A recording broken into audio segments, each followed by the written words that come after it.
Hello everyone, আসসালামু আলাইকুম। সবাই কেমন আছেন? এটা হচ্ছে আজকে থেকে অনেক দিন আগের ব্লগ। আমি কিছুদিন আগে আমি আর আমার হাজব্যান্ড ঢাকা গিয়েছিলাম একটা কাজে। ঢাকা গিয়ে কোথায় ঘুরতে গেলাম, কি করলাম আপনাদের সাথে শেয়ার করব। আর এখন থেকে মাঝে মধ্যে ছোট ছোট ব্লগ ছাড়ার চেষ্টা করব। আপনারা বেশি বেশি করে কমেন্ট করবেন যে আমি প্রতিদিনকে ব্লগ ছাড়বো কিনা। তাহলে সারাদিন কি করি না করি ছোট ছোট করে ব্লগ ছাড়ার চেষ্টা করব। আর হ্যাঁ, যারা ঢাকা থাকেন তারা তো চিনেই যাবেন এটা কোন জায়গায়। এটা হচ্ছে ঢাকা মাওয়া। আমার জেঠি শাশুড়ি আমাদেরকে মাওয়া নিয়ে যায় ওই দিন রাতে ডিনার করাতে।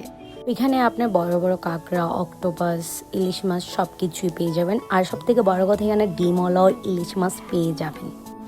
আমি এখন ভিডিও এডিট করতে গিয়ে আমার থেকে দেখে আবার খেতে ইচ্ছে করতেছে, কারণ আসলে খাবারগুলো অনেক টেস্ট ছিল। আর আপনাদের ভাইয়া এখনও বলে যে ইলিশ মাছ আর বেগুন ভাজাটা এখনও ওর মুখে লেগে আছে।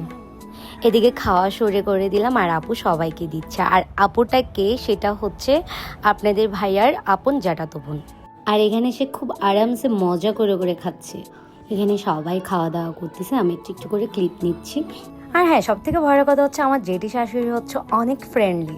আর হ্যাঁ, এটাই হচ্ছে আমার জেঠি শাশুড়ি। এরপরে আমাদের খাওয়া দাওয়া শেষ করে আমরা বাইরে ঘোরাঘুরি করি। আর আমি এখান থেকে 2টা খেলনা বিড়াল নিয়েছি। এরপরে আমরা বাসায় রওনা দিয়েছি। মাঝপথে একটা রেস্টুরেন্ট পরে আমরা ওইখানে যাই, আবার গিয়ে ছবি ভিডিও নিই। ভাই, রেস্টুরেন্টটা এত সুন্দর ছিল, যেদিক দিয়ে পিকচার তুলবেন ওই দিকেই পিকচার অনেক সুন্দর আসতেছে। আমার কাছে রেস্টুরেন্টটা অনেক ভালো লাগছে, কারণ যেদিকেই তাকাবেন ওই দিকেই শুধু গাছ আর গাছ, অনেক সুন্দর লাগছে। এদিকে আপনাদের ভাই আর আমি মজা করছি। এরপরে আমরা বের হয়ে যাই, বাসার উদ্দেশ্য রওনা দেই। আজকের ভিডিও এতটুকুই। নেক্সট ব্লগের জন্য কমেন্ট করেন। ভালো থাকবেন। আল্লাহ হাফিজ।